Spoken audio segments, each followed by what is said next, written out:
Hey everybody, just going live here. Give me a second before we start. All right, see Instagram.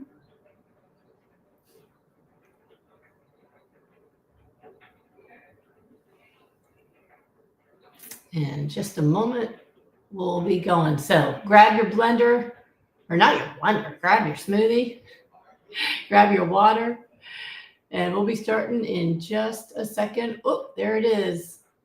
We should be starting in Smoothie Shred. Hey everyone, thanks for coming early to see me. Just waiting for one more stream to start and we'll be ready to go.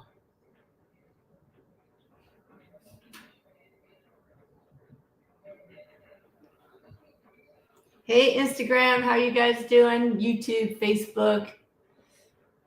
And of course, once again, the stream into the shred is giving me a hard time. All right, well, hopefully they will be starting in just a moment here. It says it's starting, but it's on the circle of death. You know the circle of death? All right, let me try it this way. Facebook.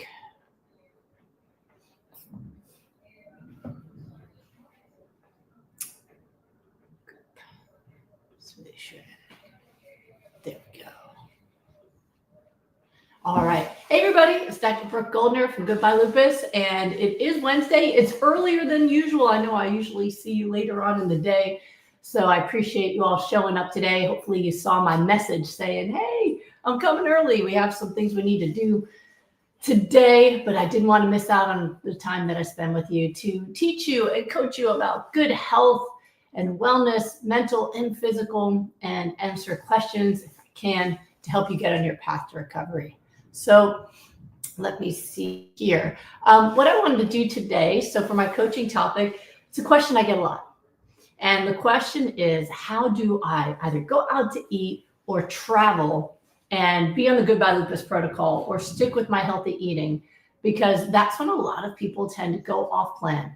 And they really struggle with trying to stick with it. And the biggest reason is because you don't have a plan.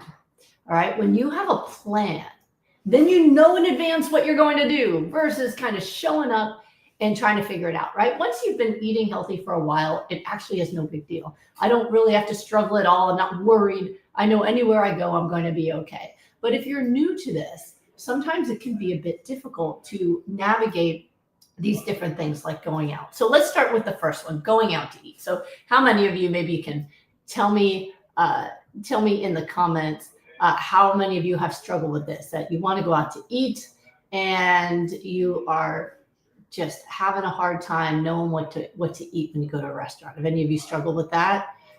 So yeah, so when you go out to eat, all right, it depends, first of all, on what plan you're going to be on. So whether you're trying to reverse autoimmune disease using the Goodbye Lupus protocol or the Goodbye Autoimmune Disease protocol, you're eating raw foods, right?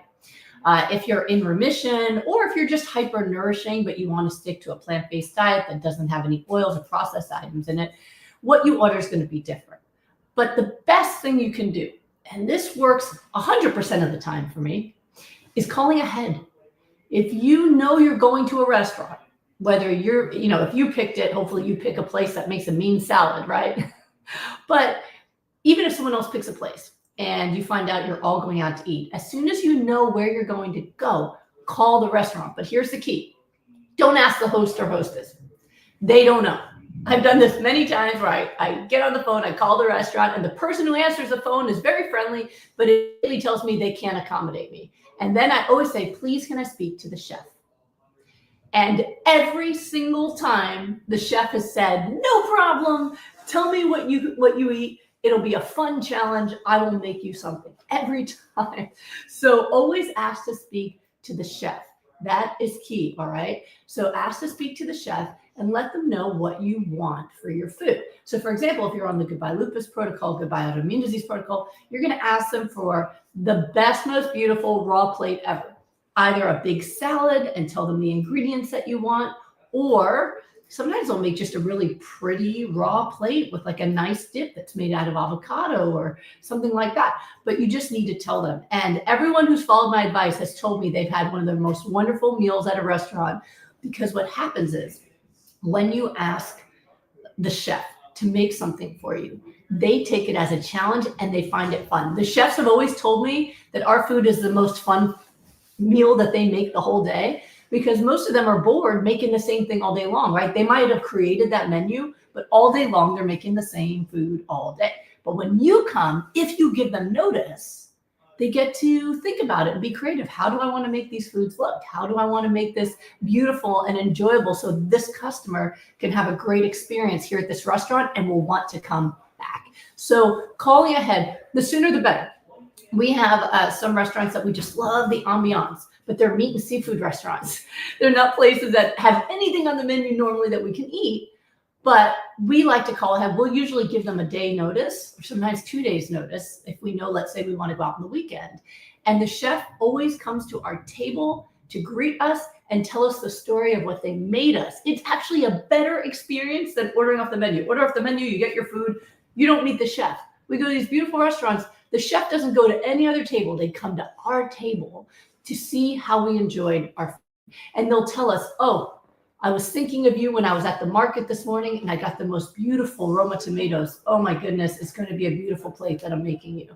And then they come out to see how do we like it. So if you can give them notice at least a day in advance, they're going to shop with you in mind and pick the most gorgeous produce out because they know you're going to be eating it raw and they want it to be so flavorful. Okay. But even if you don't, I had a friend not too long ago who had a birthday party and it was at an Italian restaurant. And I only found out about it a few hours ahead of time. Her mom set it up for her as a surprise. So she didn't even know about it until the same day. And so she said, I hope you can come. And either way I'd come. Listen, if I'm invited to a party and there's not food for me, that's okay. I can just eat before I go and have some water or some tea or something like that and toast and enjoy myself. And it doesn't have to be about me filling my stomach, right? But she gave me a few hours notice. And so I called the restaurant, again, spoke to the host on the phone, and they said, nope, we don't have anything for you. I said, please, can I speak to the chef? The chef shows up and says, oh, my goodness, I can make you something lovely. And they made like zucchini noodles for me and a nice little sauce. And it was so nice. It was so nice. The birthday girl wanted what I had. She said, ooh, that looks good. Can I have that? Next thing you know, all these people are eating the meal that he made specially for me. And he did it last minute. So if you can call ahead, it is the best thing that you can do is call ahead and ask the chef to make you something. You will be so happy you did. Now, let's say it's last minute and you just pull up on a place. Okay, well, then if you were eating raw, go to the salad area. And usually if you look at all the salad options, you'll see everything they have to offer raw, and just ask them to use those ingredients to say, hey, I'm going to be a little bit of a pain in the butt. I'm a raw vegan. I need to eat a big salad. Could you give me these ingredients, but no meat, no dairy, no oils on top? Maybe do you have a guacamole I could throw on top or some pico de gallo? And usually they can make something for you pretty easily. Mexican restaurants, very easy because they guacamole and the pico de gallo is there, and they can throw a salad together for you with no cheese or cream on it. If you're eating cooked food as well, it becomes really easy. Because most places have a side of steamed broccoli. I went to a wedding where they had a dinner before the wedding at a steakhouse, and I also eat cooked food, although I'm high raw. But at this dinner, I ordered 2 sides of steamed broccoli and a baked potato, no butter, and some hot sauce. And I just coated the whole thing in hot sauce, and I gotta say it was pretty good. I got made fun of by somebody who. He's like, is that what vegans eat? I'm like, at a steakhouse? Yeah. And it was actually good. But no big deal, right? So you can manage it even last minute. Just look at the ingredients. I once had to go to a hotel. I got there late at night and I'm hungry. And I just stopped at the hotel restaurant. I opened up their menu, and it was somewhere deep in Texas. And there was not even salad. It was just, it was a bar menu. But on the bar menu was Brussels sprouts and bacon. Brussels sprouts and bacon. But that told me that there were Brussels sprouts back there. So I asked the waitress, hey, Do you guys have the Brussels sprouts without the bacon? Could I just get like a large plate of steamed Brussels sprouts? And she said, yeah, no problem. And Tom was with me and he said, yeah, me too. And they gave us these giant plates, like with a pile of Brussels sprouts and salt and pepper. And man, they were delicious. And actually what the waitress said to me after that meal, she said, you know, that was really cool what you just did, because I've always fantasized about being vegan. I always wanted to be vegan and I thought it was too hard. And you just proved to me how easy and simple it could be. And I'm going to go do it. I didn't even teach her anything. I wasn't trying to convert her. I was a tired, hungry person ordering something. But when I said, we're vegan, can you do this? And just my own act of asking for the food I wanted helped somebody else realize that they could do it too. So when you go out in public and you ask for something special, you might think you're bothering the waiter. Meanwhile, you might be inspiring the waiter to do something differently. So those are all different things you can do going out. It is very, very simple. Now, travel. Sometimes people worry about travel. You're traveling in a car, it's pretty easy. The cool thing about fruits and vegetables is they don't need to be refrigerated, right? So what we normally do if we're doing a long car ride is we stop at the supermarket and we fill up our bags with celery, cucumbers, carrots, broccoli, cauliflower bags, pre-chopped, and maybe some fruits. And we put those bags right in the backseat of the car where everybody can just reach in and grab as we go. Super easy. And you know what? You can do the same thing when you travel on a plane. They don't count your food as your luggage. You ever notice when you get on a plane, let's say you're only allowed one carry-on. You have your carry-on, but then people are carrying bags, shopping bags in that don't count as their carry-on because they bought their food at a restaurant or something in the airport. So your food doesn't count as your carry-on. A lot of people don't realize that. So I will often take a shopping bag that's full of all my food, and that's just my lunch. And when it goes through the conveyor belt for security, and they go, what is all this? I go, that's my lunch. And they go, okay. And so I bring that with me on the plane. Now, even internationally, you can bring your food with you. You just can't bring it off the plane. That's the no-go. You can't bring food off a plane in another country. But you can bring it all with you, and it's not hard to do. So you just have to plan ahead. And if you want, you can bring all your veggies with you into the airport and then buy the guacamole once you get inside. Just in case you're worried they might not accept it. It's not a liquid, but if you're not, there's usually at least one Mexican restaurant I've experienced inside of a shopping area, inside of a airport. So those are things you can do. Now, when you get to your destination, if you get an Airbnb, you've got your kitchen, no problem. If you're in a hotel, you can still do it. We often stay at hotels because we're teaching in different places. And every hotel is right next to either a Walmart or a shopping center of some kind, very close. So we go in there and we usually just grab stuff to crunch and munch.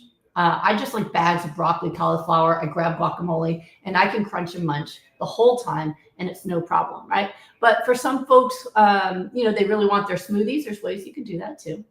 So with the smoothie, what I like to do is the ways I've done it. If it's local, easy, you can always bring a blender. Some people bring like a little NutriBullet, or even Vitamix now has a mini blender. I think it's called Vitamix One. But another trick I've done when I felt like a smoothie at a hotel, the bar has a blender, right? The bar, they make margaritas and things. They have a blender. So I have gone to the bar before at breakfast time and said, hey, could you make me a smoothie with, grab some spinach and kale from the kitchen and some fruit? And they've done it for me, no problem. Now, the omega-3 might be a little more difficult. You can bring seeds with you, of course. If you're local to market, you can grab a little bottle of flax oil and put it in the ice box container in the hotel. They have that big box that you could put ice in. Well, you can stick your flax oil in there, no problem. They also tend to have refrigerators. If you go to a hotel that does not have a refrigerator, hotels, at least in the States, they do give free refrigerators to people who need them for medical reasons. So I've asked for a refrigerator before for medical reasons. They don't inquire what the medical reason is, and they give you a free fridge. So there's always a way, is what I'm saying. And you can take care of yourself and you can get your health back anywhere. And it becomes a habit once you do. So if any of you have been worried about that, the summer's coming, travel's coming, I highly encourage you to enjoy travel. Go to the beach, go see beautiful places, enjoy historical locations, but go there to enjoy the culture and the views and the activities. Eat for your health. And you'll have the best vacation ever. So I hope that helps all of you figure out how to do this and stick with the plan. Let me see. Oh, I love what Rock Food has just wrote. I'm married to my green smoothies and the honeymoon phase will never go away. Woo to the who. Yes, yes, that was about commitment that we were talking about last time. All right, so that's what I wanted to teach about today. Let's get to some questions. And hopefully if any of you had questions about travel or eating out, they have now been resolved for you. All right, let me check over here. And once again, Facebook's group thing is giving me a little issue, but Smoothie Shred, I shared it from my other page so we can still get you help. Let's see what you're asking over there. Okay, so Stacy wants to know, hi, Dr. G, is dehydrated kale chips and nutritional yeast okay with the Goodbye Lupus protocol? Yes. What are good raw vegan protein sources to add to my salads? Broccoli, cauliflower, kale. There's tons of protein in cruciferous vegetables.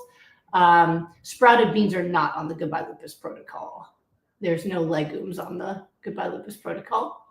Okay, let's see what Instagram's saying today. Good morning out in South Carolina. Good morning, baby US. It's hard to say these names sometimes.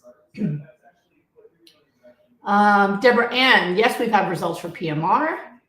Good morning, Venus Coasty. Oh, hi from Sweden. Hello at Sweden. Let's see, this time might work better for some people in different parts of the world. So maybe I'm seeing some new people today. All right.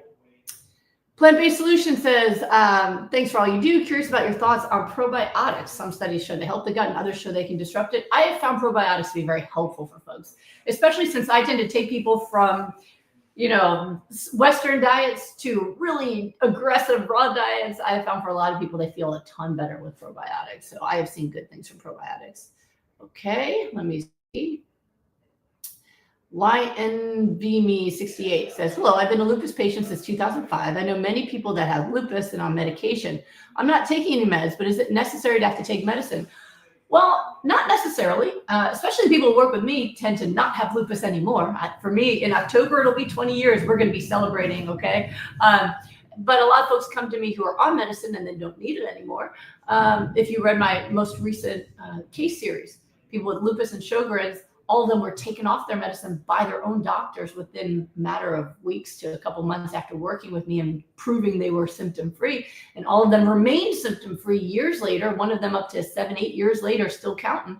So, not everybody needs it. Some people have lupus, but the symptoms aren't very severe and they manage it with maybe taking some, pain relievers or things like that. And then there's other folks that have lupus in their brain, in their heart, in their lungs, in their liver, in their kidneys. And they do require medicine to help them fight back until they can get themselves healthy again. So if you're someone who doesn't need medicine, that's great. And you can use my protocol to get well and just get rid of that lupus altogether. Good morning. Good morning. Susan wants to know, can I do smoothie shred without a gallbladder? Absolutely, you can. Okay. All right, here. Nia Lachlan, 2016. Should everyone take the value of D3, B12, and iodine or consult a doctor before to avoid overconsumption? Well, the good news about D3 and B12 is high levels have not really caused a problem with people, but low levels absolutely have. I've been advocating for these for a while, and more research keeps coming out proving how important they are. I've seen people actually say, don't take D. Not a good thing to do. I've seen that it actually creates more autoimmune antibodies, and even a new study saying it might be one of the reasons that people are having more cancer nowadays. I mean, it's really important to take these supplements. So D and B12 you need. Now, if you want to know if you're getting enough, then getting a lab test will really help you. A lot of people will need more early on, and then once their levels are good, then they can cut back. So for example, a lot of folks I see will need 2,000 IU of vitamin D, 2,000 micrograms of B12 a day. And then when they check their levels, once they're in a good range, they can cut back to about 500 micrograms, for example, of the B12 and around 500 or so a D, or cut back to B12 twice a week. That's okay. So overshooting is all right, but having too little, not so good. But again, labs can help you find out if you're getting enough. Iodine, everybody needs it. I know it's one that people don't talk about much, but that's because physicians, we didn't have to talk about it back in the day because everybody just ate iodized salt that had the iodine in it for everyone, and it wasn't an issue. But now it is because people are not eating salt or they're getting salt that doesn't have iodine. And so it's one that everybody still needs no matter what. And so that's really important. Now, you can overtake iodine, but the average person needs 150 micrograms a day. If you have hypothyroid or Hashimoto's, 300 micrograms a day. And then once you have a normal thyroid, you would go to the 150. But you can take those levels if you want to. All right. All right. And let's see. Jan Nicole Official, hi from London. Hello. Do you recommend progesterone tablets as a good way for healing fibroids? I'm scared about early menopause. I have not needed to do that. My protocol has actually been very effective in helping people with things like fibroids. So I'm not a hormone person, though. So you would have to talk to a hormone specialist about the risks and benefits of using those. That's out of my wheelhouse. All right. I only like to comment on things that I personally have results on, and I do not prescribe hormones to people. Okay, let me see here. All right, Laura, there are plant-based doctors that are telling postmenopausal women that they need to eat a high-protein diet to keep up strength, muscle, and bone mass. What has been your experience? My experience is a lot of those folks don't have a lot of experience in building muscle themselves. I once joked around on stage once, and I love my colleagues, but I was on stage with two of my fellow plant-based doctors who happened to be very thin men, let's just say, very thin men. And somebody asked a question about muscle building, and they each had an answer about, like one of them said, eat a spoonful of beans a day or something like that. It was very cute. And then they asked me, and I said, why are you asking a bunch of skinny doctors how to build muscle? What you need to talk to is someone who's got a ton of muscle, who's plant-based, right? And of course, my husband is one of those people who, you can look at them and go, okay, yep, plants definitely build muscle. And of course, there's tons of plant-based bodybuilders out there too. But I actually do have a lot of muscle, although I'm a slim, low body fat person. I didn't go for the giant shoulders myself, just a personal choice. But anyway, so a lot of folks who are making these recommendations, they personally have not put on a bunch of muscle themselves. So I again, just as I just said on the last question, I only like to answer about things I have personal results in. I think that should be just something everybody does. But okay, so my experience personally, I'm not postmenopausal, but I'm perimenopausal. I'm in the zone, barreling into menopause myself, and I feel good, everybody. I feel good. I have found that I have not had to make changes, but I already eat extremely healthily, and I work out, and I lift heavy. I train. So I have found that it's not that people need to eat higher protein, but they do need to really nourish themselves well and eat healthfully. So it's interesting. Even in my rapid recovery groups, we have a lot of people who work with me are middle-aged up to, through their retirement years, women who finally just can't take it anymore. Their bodies are breaking down from all the years of giving and taking care of others. And a lot of them are postmenopausal and will tell me that halfway through the group, a few weeks in, of eating just the raw foods, right? So we're focusing on micronutrients like vitamins and minerals and antioxidants, not macronutrients like protein, carbs, and fat. And they will say it's the first time that they don't have hot flashes, that they feel really, really good. So I think that there's still a lot of misinformation and misunderstanding about nutrition, but also understand people come from it from different ways. A lot of people are coming from it from looking at studies first or looking at other people's works first. I came here from the cell up. I didn't even know that plant-based doctors were a thing back when I first was going through this. And back then there weren't very many of us, to be fair. But I came from it looking at micronutrients and cellular function and how do foods affect cellular function, cellular repair, cellular recovery, cellular communication, what we call metabolism, as well as fat loss, muscle building, and immune function. And so looking at the cells, for most people, they're getting all the protein they need if they just do hypernourishment. Realize that it's not protein that creates muscle, it's exercise that does. And so if you are training, you're going to use the proteins in your food to create muscle. If you are sedentary, even if you eat a ton of protein, you're just going to get fatter. So I think that it's just misleading that somehow you need to eat this high protein diet. I think as I sit here and think about it, probably what they're thinking, all right, and this is a supposition now. So if you want to tune out, I'm going to give a theory. I know I usually don't give theories, but here it's coming, okay? Here's my theory. Postmenopausal women often are dealing with things like osteoporosis, bone loss. And we know that osteoporosis one of the problems, or the main problem for osteoporosis, is that there's low muscle density. So your bone density is directly tied to your muscle density, how dense and strong your muscle are.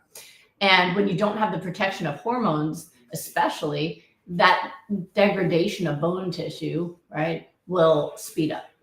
So people who don't understand the physiology well will go, oh, well, if osteoporosis is because of low muscle density, then maybe the solution is to eat more protein. But if you've been watching my content, you know that eating protein alone does not create muscle. Your body does not create muscle just because you eat more protein, or every person who sits on their couch eating burgers or wings would just be covered in muscle. They'd all look like The Rock, right?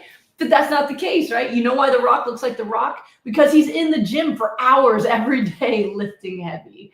So the key is to work out, all right? Now, if you're trying to reverse a disease, then stick to the Goodbye Lupus protocol and work out. You will gain strength. You will get ripped. Your body fat will stay low. You're not going to gain a lot of weight or anything.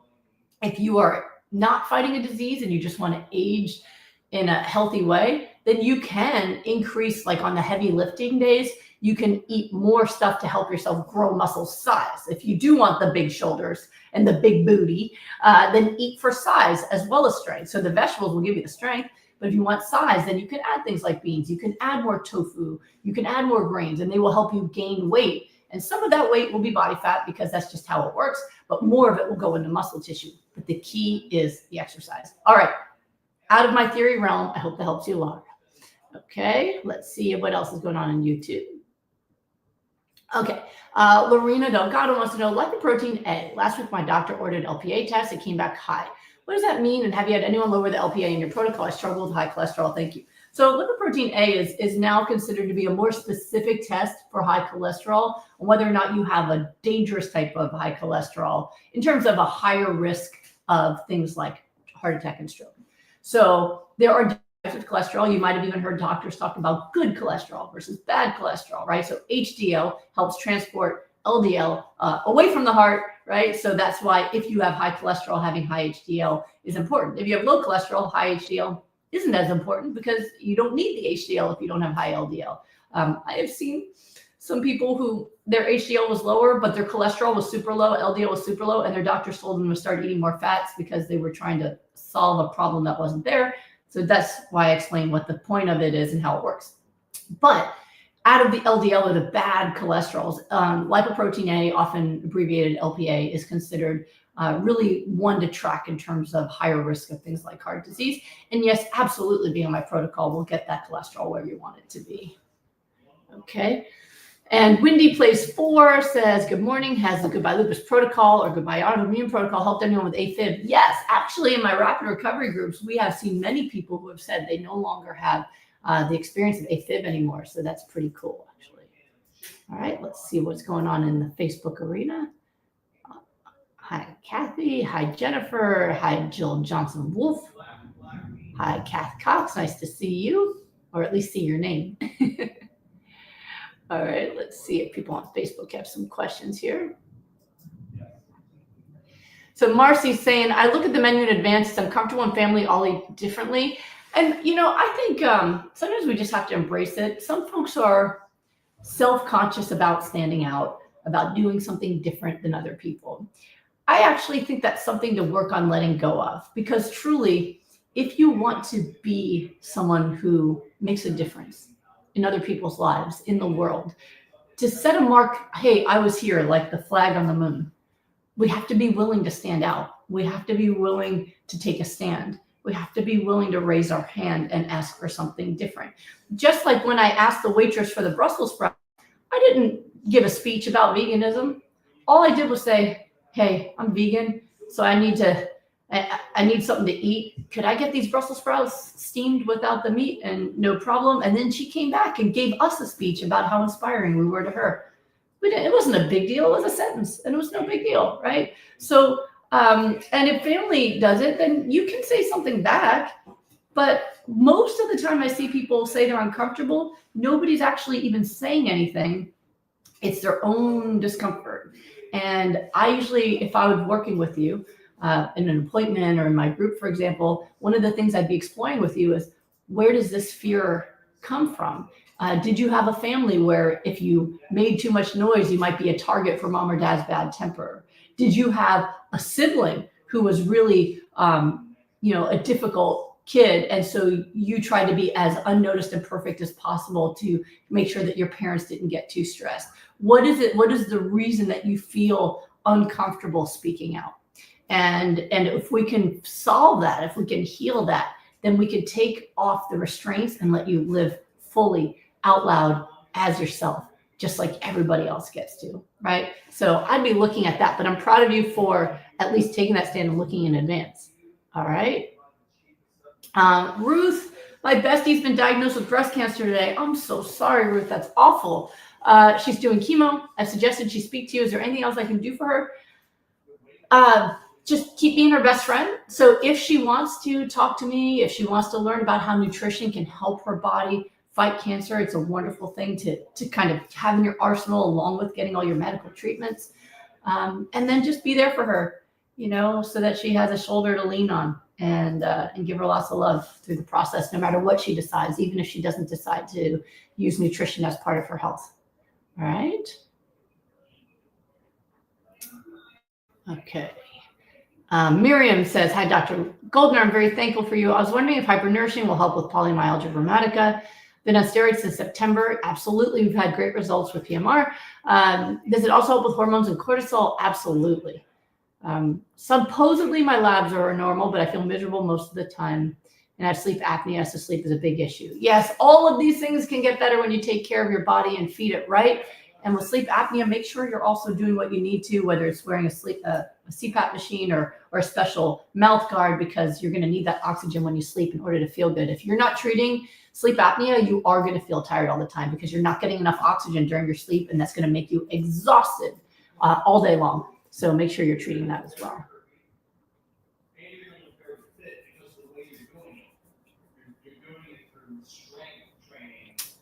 All right. Marcy said, not every restaurant will do that for you. I have never had a restaurant say no, ever. And we love to eat out because we love people.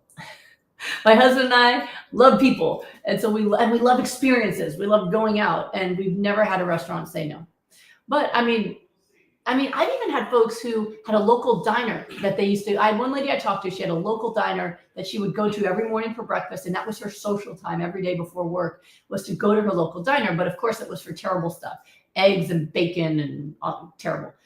And so she thought in order to get healthy, she had to give up this experience, and then she would miss her friends and go back to the diner and eat poorly. And I said, this is your local diner that you go to every day. Tell them. And you know what they did? They made a salad on the menu and they named it after her. So every day she can go in and say, I'd like let's say we'll call it Marcy. I like the Marcy salad. And she gets it every day. So I would be shocked if a restaurant said no, but maybe there are some out there with a limited menu, but then maybe that's the one that you don't go to. Or if there's a family that's something there that can't be somewhere else, you eat ahead of time. And when you get there, you order some tea. And if people say, why aren't you eating? You'll go, oh, I already ate. I'm not hungry, but I'm just going to have tea and enjoy your company. No big deal. But I've never had a restaurant say no, even when I just rolled in with no warning. Let me see.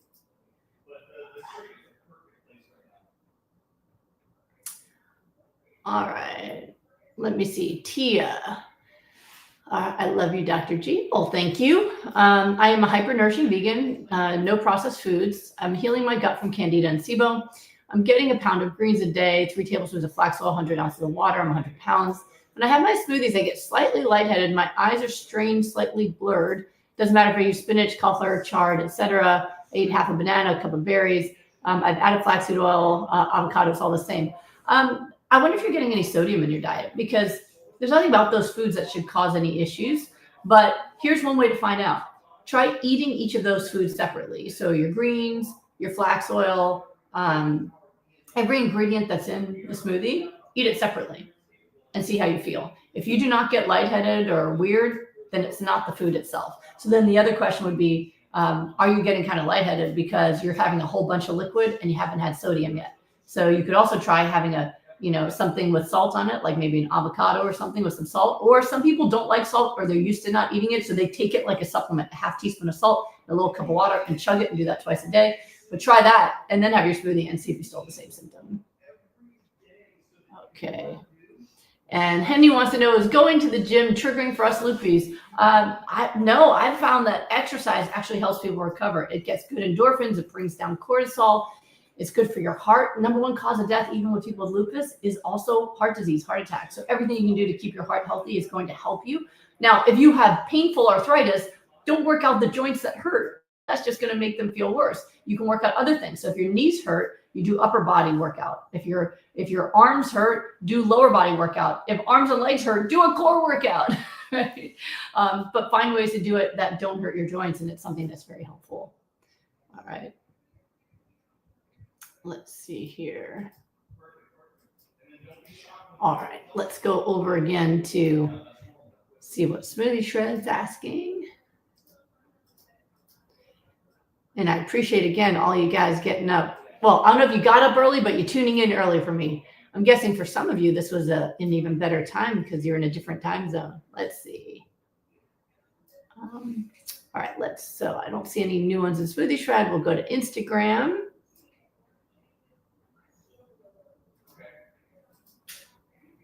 Okay. RBJB forever. My aunt has a heart stent and says she can't do the protocol because of not being able to eat a lot of greens due to blood clotting issues from greens. Is this true about greens? So it's not true about greens. My guess is she's on Coumadin or warfarin. So Coumadin is another name for warfarin, and that is an anti-clotting, a blood thinner medication. And it's the only one of the blood thinners that actually has restrictions on food, because when you eat healthy, like leafy greens, it interferes with the effectiveness of that medicine.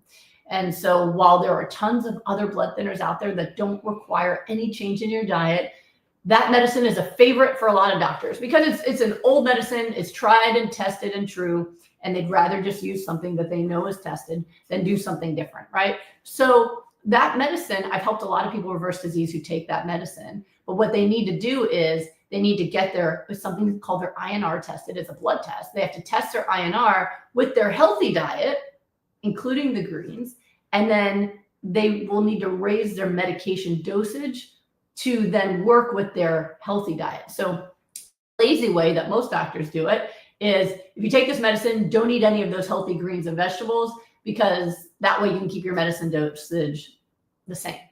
But the right way to do it, where you're considering the person's health, is eat the amount of vegetables that you want to, and then get this test. And they even have a home INR machine. You could test it at home just like people test their blood sugar. Take a little blood drop, test it. And then based off the test results, then we can figure out the right dosage of that medicine so that you can still have the blood thinner effect and have your healthy diet that will prevent further heart disease. So that's how it works.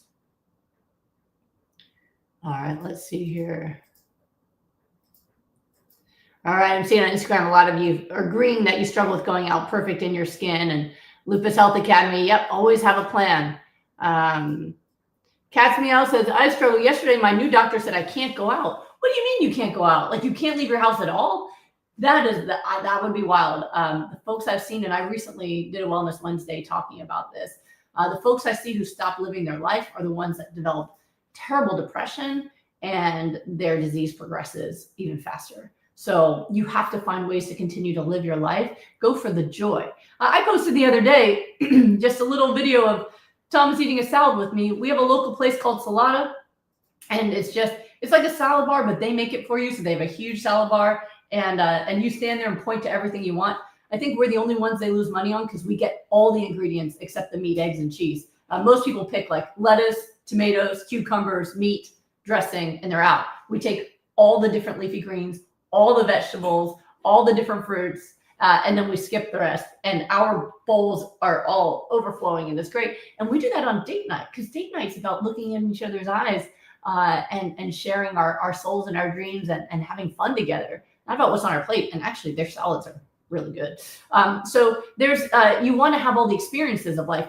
If you get to the point where you think you can either be healthy or have a life, you're going to choose a life.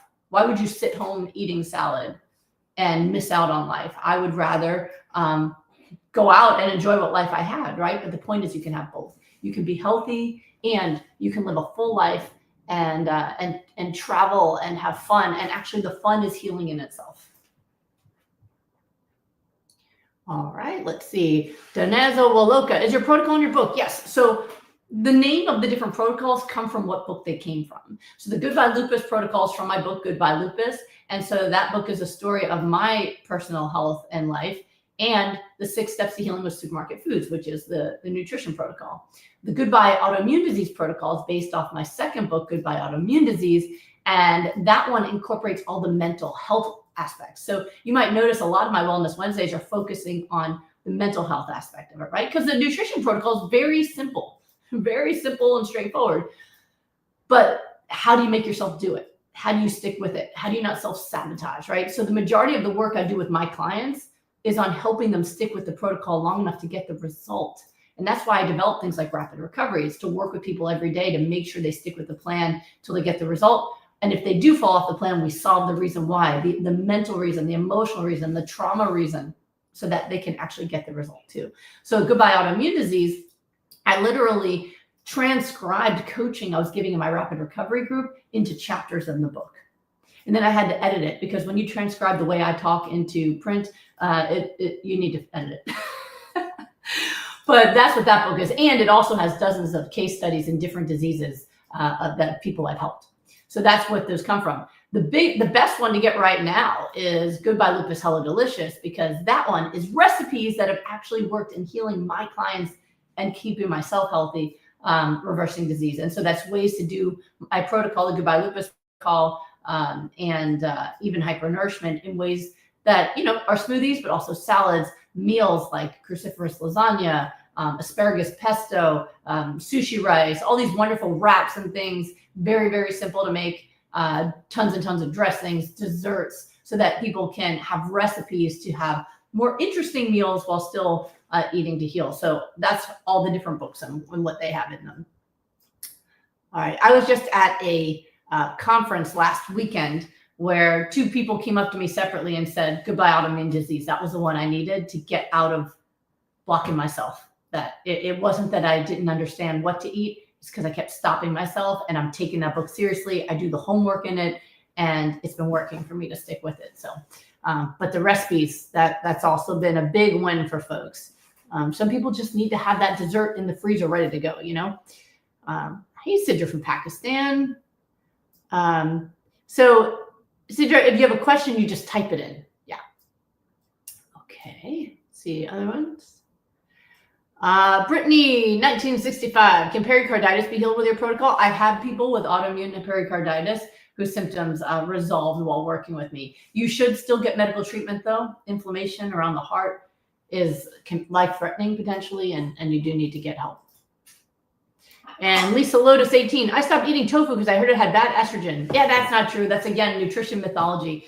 So you ever hear the expression, a little bit of information can be dangerous? Well, sometimes people hear a little bit of something, they make a wrong conclusion, but then they say it online or they make a meme or something, and then now it is just disseminated among the people as if it's fact. And that's one of the downsides of the internet. One of the upsides of the internet, well, right now I'm talking to you in Pakistan and Sweden and all over the US and everywhere else.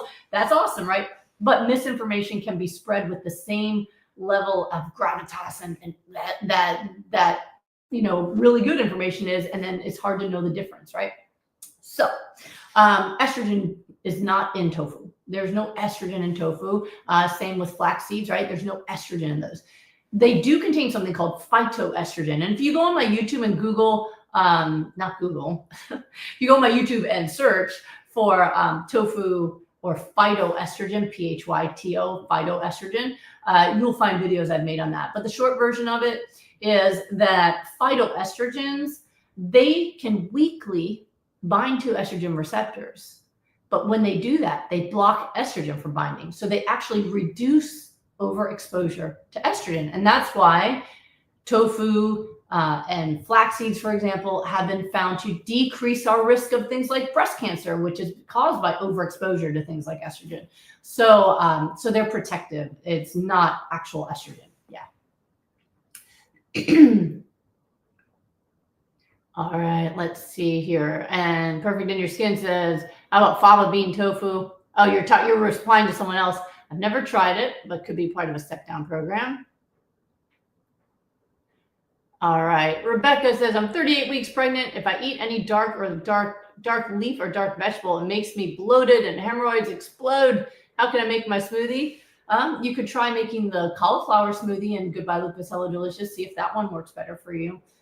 If dark leaves are bothering you. And you can also try eating your leaves throughout the day. Maybe it's the smoothie that's making you feel that way, drinking too much too quickly, for example. But if you switch to another recipe, like the cauliflower buttered popcorn recipe in Hello Delicious, or maybe the guacamole recipe, or and the salads in there, there's some like the mango salad. There's a lot of amazing recipes in there where you can get those veggies in outside of the smoothie, and maybe your belly will appreciate it more.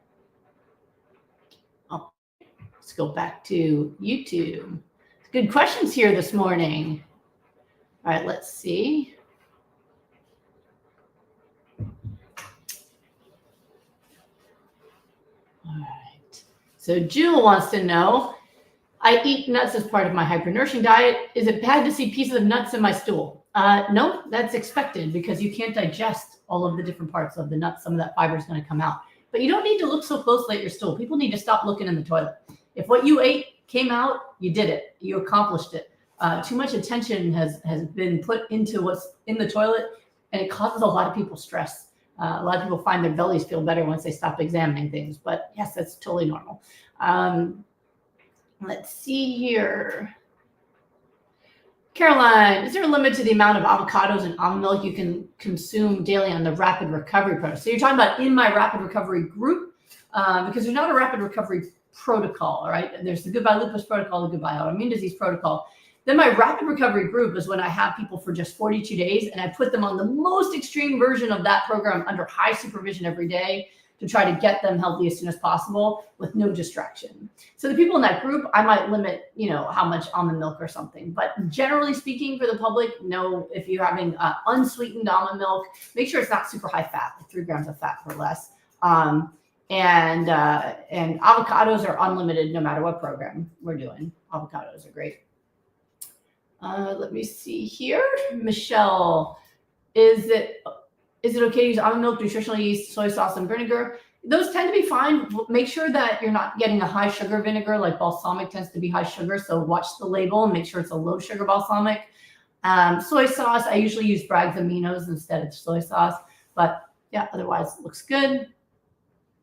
Margarita, does the necessary sodium have to be in salt form? I tried doing soy sauce to get the total amount of sodium needed and had to get to the restroom every hour. You can use products that have sodium in them, however you want to do it, however makes you happy. Let's see. Okay, let's go down to Facebook.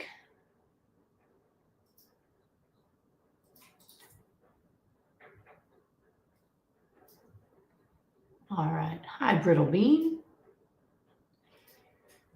Lily wants to know, what's your favorite dressing or veggie dips for the Goodbye Lupus protocol? Guacamole, pico de gallo, my avocado Caesar, and there's some other dressings in Goodbye Lupus Hello Delicious. Like there's a cheesy gnocchi dressing that's in there that's really good.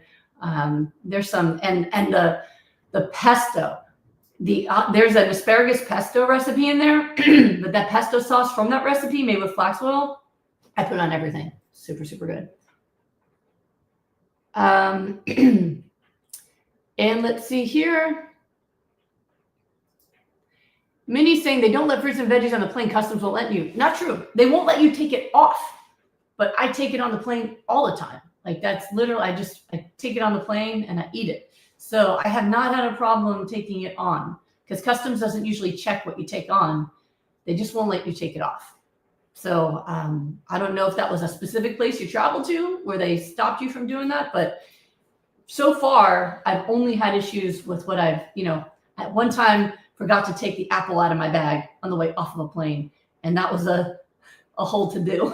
I'm sorry, I didn't mean to.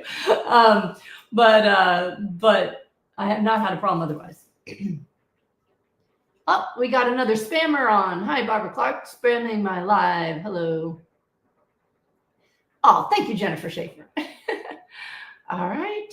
Oh, and Kathleen Bailey saying she has a Vitamix blender and she's using it in her hotel right now. There we go.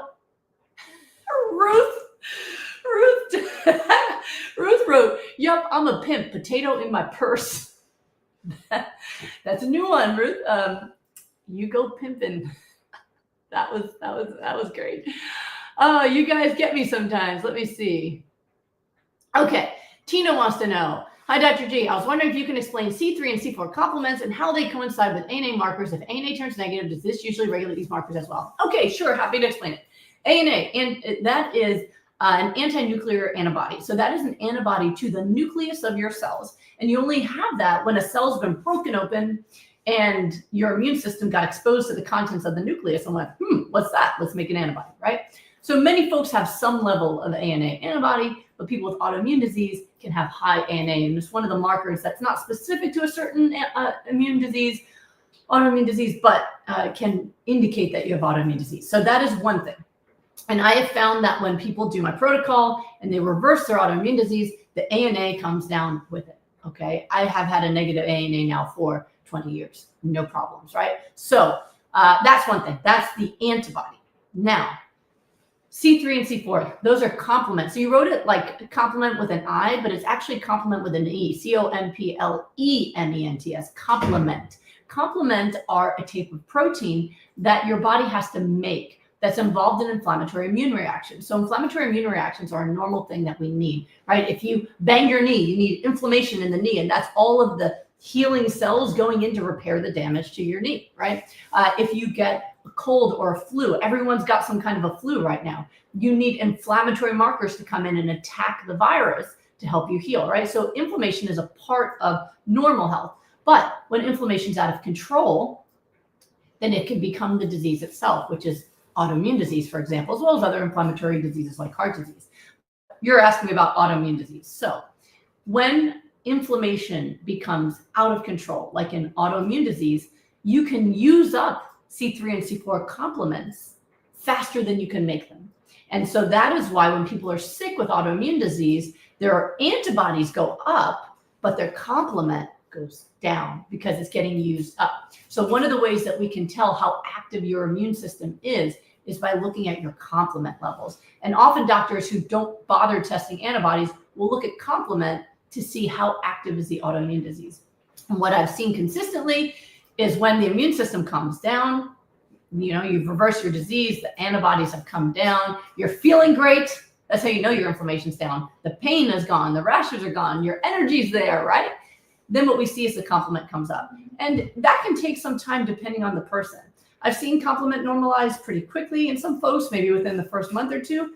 And I've seen other folks who switched into step down where complement came back slowly over 6 months or so. Often C4 takes a bit longer than C3.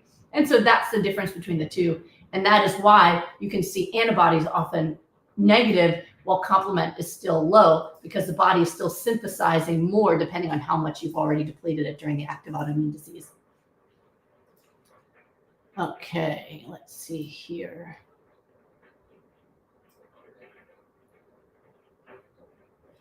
All right, let me see if we got any other questions over here. Minnie Dillon, oatmeal is processed. Oatmeal processed. I think that's a question. Not typically. If you buy instant oats, usually, and if it's got, the maple kind, the apple, cinnamon kind, and it's got sugar in it, absolutely.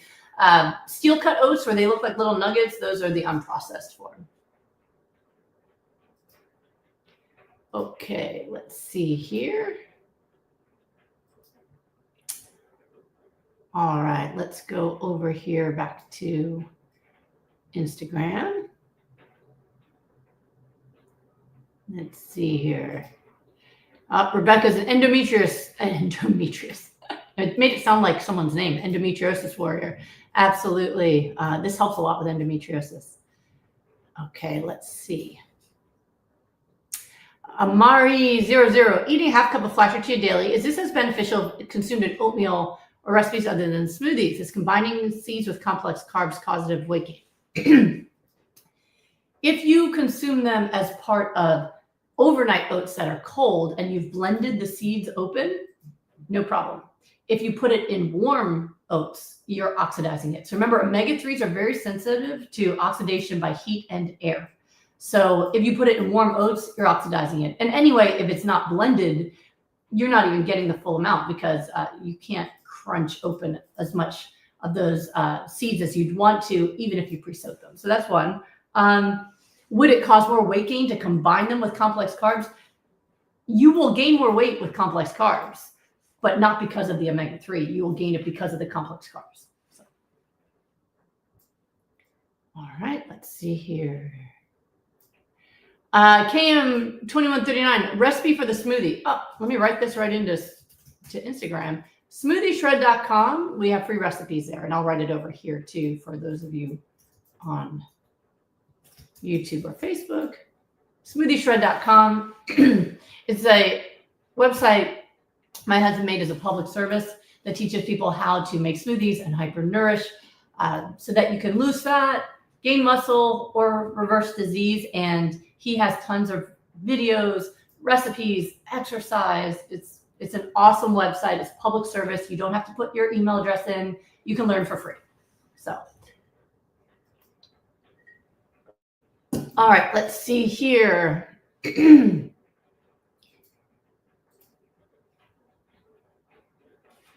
You guys are just talking to each other on Instagram. These aren't for me. You're talking to each other. All right. Sidra saying, I'm not conceiving from the past 3 years. Okay, so you're wondering about fertility.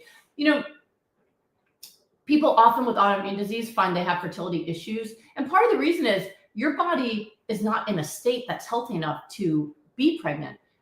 Pregnancy can be very dangerous when you have autoimmune disease. When I was sick with lupus for the 12 years I had it, I thought I would never actually get pregnant because I didn't want to take those risks to myself, to the baby. I had kidney failure. I had mini strokes from blood clots. So it was pretty clear that would never happen. It was only when I was lupus free for 4 years did I then go, okay, my labs have been negative. I have no symptoms. I think that this is safe now. So sometimes it's a good thing because your body's saying, this is not the time. You're not ready. Okay. I recommend people reverse the disease first, get healthy, and then go on. Now, I've helped people reverse disease while pregnant, and they've done well, but you have to be able to eat. And sometimes people are pregnant, they have trouble eating, right? Maybe they throw up a lot, or as the other lady said, you know, she's getting all this stomach disruption. So better to get healthy first. We have had people without autoimmune diseases that have had different kinds of issues with fertility that quickly become fertile in my program. And even people with autoimmune disease, often right after my group, we get a bunch of pregnancies that people didn't expect because they've never been fertile before. So, so do this for your health, and it will help with fertility as well. We had someone who posted in Smoothie Shred, our Smoothie Shred Facebook group. People share recipes and information and inspiration with each other and celebrations. And in the featured area at the top of the group, if I see the celebration, I post it there. There's so many, I often miss posting up there. But one that I did post up there was someone who'd had multiple kids. I believe it was 4. All of them required medical help in order to conceive because of really bad issues with infertility until they did our protocol. And after doing our Smoothie Shred protocol, she conceived naturally for the first and only time. So yeah, it definitely helps. And let's see. Gut Spirit, are frozen greens just as effective as raw? No, I would go with the raw. Sometimes they steam frozen before they freeze it. They might flash steam it or things like that. I stick with the fresh for the smoothies. Amory, bananas and smoothies. Can you comment on the comments that this is not beneficial? Yes, I can absolutely comment on his comments that this wasn't beneficial. It absolutely is. If putting a banana in your smoothie prevented you from absorbing the nutrients in the smoothie, then all of the people in Smoothie Shred, all of the thousands of people around the world who are using our smoothie recipes with bananas, none of them would be well, right? So there's theory and there's results. The results prove that banana in the smoothie is making people want to consume that smoothie, and that smoothie is therefore now entering into the bloodstream and healing their diseases. So while the theory is that banana can inhibit some of the absorption of the nutrients from the greens, in reality, what we found is that it doesn't, and people are healing with them. Results trump beliefs and theories every single day. And that's what you always want to look at. Okay. And Even Tone says when they add the half cup of seeds that their skin feels dry. So the seeds themselves aren't drying, but do know that when you add seeds, like just like if you put water in seeds, it will gel it up and take the water in. So maybe you just drink some more water, but you can also just use flaxseed oil instead. All right. Okay, let's see. And B Toves, what is the reason raw nut seeds outside of chia and flax? I don't understand the question. People who are hypernourishing can absolutely add other nuts and seeds. People who are on my protocols, I don't usually advise them because we're trying to fix the omega-3 omega-6 ratio, and nuts and seeds have far more omega-6. So we focus on the omega-3, and then when you're in remission, you can add back the other nuts and seeds that have higher omega-6, but the ratio is okay for maintenance. Okay, hi from Thailand and Nepal. Patricia, how many days a week do you work out, doctor? I usually do 3 hard workouts a week, and on other days, maybe do some walking or other things like that. That's usually what I can keep up. Okay, let's see. So I do weight training and running, cardio, all of that stuff, but I do it usually 3 days a week at this point. Okay, let me see. All right, let's go back to YouTube. Oh, no, we can't. We can't go back. It's already been an hour. Oh my gosh, time flies. Thank you all of you who came here early. I see we have people from all over the world, and what do we have? Over about 500 people right now. So super cool. Thank you all for showing up, and I hope this helped you, and maybe this time even gave some of you some early morning motivation or early evening motivation, depending where you are, to go out, travel, eat well, and enjoy your life. Because remember, that's what this is all about. This is about enjoying this life that you have because it's precious. So I hope all of you have a great rest of your week, and I'll see you next week at the normal time at 12:30 p.m. Pacific. Bye, everybody.